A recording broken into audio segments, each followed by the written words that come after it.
ஜெபம் ரொம்ப முக்கியம். ஆண்டவர் தேடு ரொம்ப முக்கியம். கர்த்தரோட ஆலோசனை ரொம்ப முக்கியம்.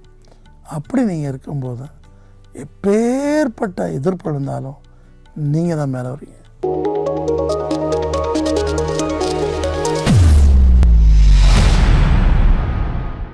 Price the lord. ஹல்லேலூயா.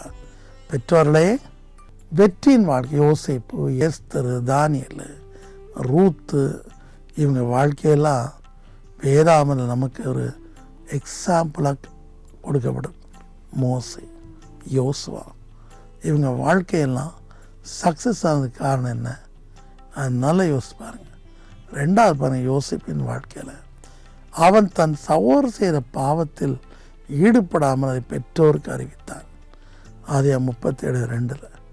ஆமாம் பிரியமானவர்களே, நான் எப்போதும் ஒரு பழமொழி சொல்லுவேன், நான் வேலை செய்தான் என் கூடங்களும் வேலை செய்யணும், இல்லைன்னா எனக்கு பிடிக்காது, கோபம் வரும் எனக்கு. நான் மட்டும் கடுமையாக வேலை செய்கிறேன், அவன் உட்காந்துட்டு தூங்குறான். எப்போதுமே அந்த வயராக்கி நமக்கு இருக்கணும், ஜெலஸ் இருக்கணும். நம்முடைய நண்பர்கள், நம்முடைய சொந்த சௌரிகள் மற்றும் நம்ம கம்யூனிட்டியில் தவறு செய்கிறோடு நம்ம இணையக்கூடாது. அதனால் பகமை வரும். அது எப்படி கவலைப்படாதீங்க. எல்லாரும் சினிமாவுக்கு போவாங்க. நான் யங்காக இருக்கும்போது நான் மட்டும் ரூமுக்குள்ளே உட்காந்து படிச்சுக்கிட்டு இருக்கேன். அங்கேருந்து வருவான் ஒருத்தன், வளர்த்தியா பெரிய மீசையை வச்சு என் புக்கை தூக்கி எட்டிட்டு உதைப்பான் பாருங்க. பெரிய வாக்கியம் இப்படி சொல்லுவான். ஆனால் அதப்ப இவனுக்கு வந்த வாழ்வா? அதில் இன்னொருத்தர் இருந்தான், அது சரியான பெருமை பிடிச்சது. அது பிஎஸ்சி லேப்டனேஷனு. அவன் பெரிய ஞானி மாதிரி பேசுவான். இவர் சினிமாலாம் பார்க்க மாட்டாருக்கும், வாத்தியாரே கூட்டிகிட்டு போவார். நான் போக மாட்டேன், எனக்கு பிடிக்காது. தனி போடுவாங்க, எனக்கு பிடிக்காது. So determination along with obedience. தானியேல் 1:8. என்ன தான் வந்தாலும் சரி, ராஜாவை உயர்த்தினாலும் சரி, அவன் கொடுக்குற பானம், அதாவது விஸ்கி, பிராண்டி, அது இது சாராயம் நான் ஈடுபட மாட்டேன், விக்கிரகங்களுக்கு படைக்கப்பட்டதை நான் சாப்பிட மாட்டேன் அப்படின்னு சொல்லி தீர்மானம் பண்ணேன். மற்றவங்க சாப்பிடலாம், ஆனால் அவனோட சாப்பிட்றது ஈடுபடாது. சும்மா வெஜிடேரியன் மரக்கறியே போகிறேன்ட்டான் இல்லையா? நான் கூட இப்போ அதிகமாக வெஜிடேரியன் தான் விரும்புகிறேன். ஸோ அவன் யோசேப்பு சின்ன வயசுலேயே மற்றவர்கள் செய்கிற தவறில் அவன் ஈடுபடலை. மற்றவங்க ஸ்மோக் பண்ணால் நான் பண்ண கிடையாது, மற்றவங்க தண்ணி போட்டால் கிடையாது. இப்படி நீங்கள் தீர்மானம் பண்ணணும். மற்றவங்க கெட்டாது பேசினா பேசக்கூடாது, மற்றவங்க டீச்சர் ஏமாந்தா நீங்கள் ஏமாறக்கூடாது. அண்டர்ஸ்டாண்ட்? அது நல்ல ஞாபகத்தில் வச்சுடுங்க. அப்படி இருக்கும்போது நீங்கள் முன்னேறுவீங்க. அது ரொம்ப முக்கியமான ஒரு காரியம். டிட்டர்மினேஷன், வாழ்க்கையில் டிட்டர்மினேஷன். ஸோ என்னை உதப்பா, என்னை கிண்டல் பண்ணுவான், கெட்டார் சொல்லுவான், பாடா அப்படிம்பா. என்னை அதாவது நான் அவனுக்கு முன்னாடி ஒரு எறும்பு மாதிரி இருப்பேன், இடையில ஒருத்தன் இருப்பான், அது ஒன்றுக்கு உதவாது, பேசுமையோடையும் ஒன்றும் செய்யாது, பாதுகாக்காது. ஒரு நாள் என்ன பண்ணான், நேராக வந்தான், அந்த பனியன்லாம் கலத்திட்டு எண்ணெயை பூசிட்டு கத்தி எடுத்து என்ன குத்த வந்தான்.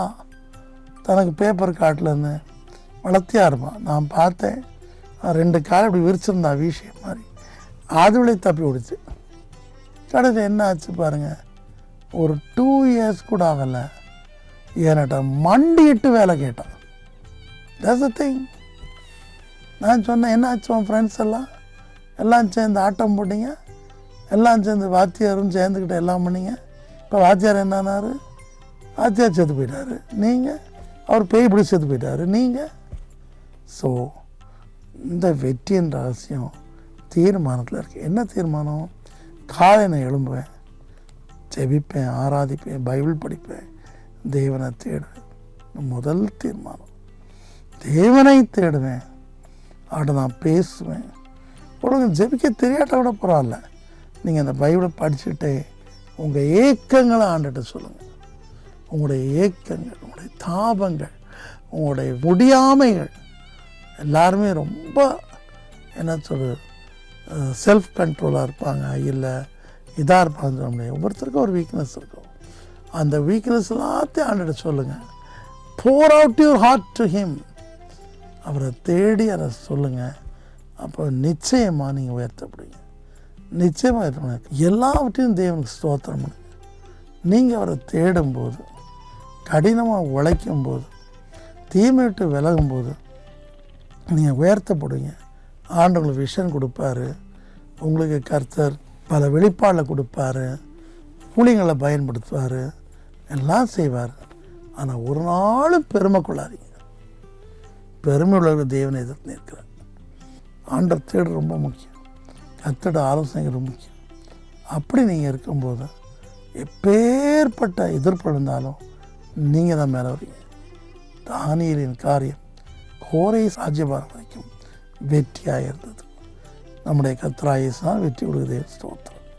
அன்பின் கர்த்தாவே, அருமையான இளைஞர்கள், இளம் பெண்கள் அனைவரையும் உடைய சாமத்தில் ஒப்புடுகிறேன். தகப்பனே, எத்தனையோ இடர்கள், எத்தனையோ இக்கட்டுகள், கஷ்டங்களை தாண்ட வேண்டியிருக்கும்.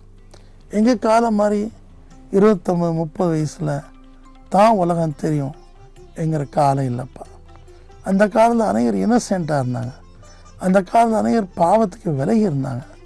ஆனால் இந்த காலத்தில் கொடுக்கப்படுற மாடர்ன் டெக்னாலஜினால் 5 வயசுலேருந்து கெட்ட காரியங்களையும் ஆகாதவைகளையும் வேண்டாதவைகளையும் பிள்ளைகள் கற்றுக்கொள்கிறாங்க.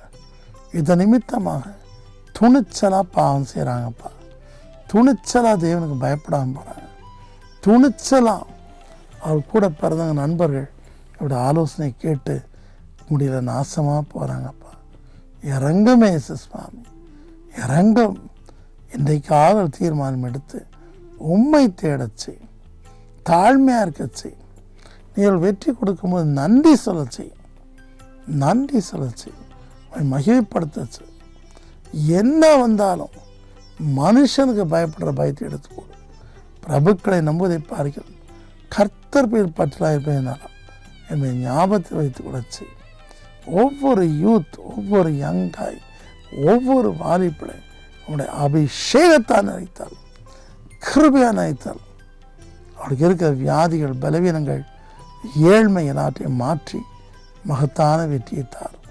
ஆசீர்வதி. இயேசுவின் நாமத்தில் தாழ்மையோடு வேண்டிக் கொள்கிறோம் பிதாவே. ஆமேன், ஆமேன்.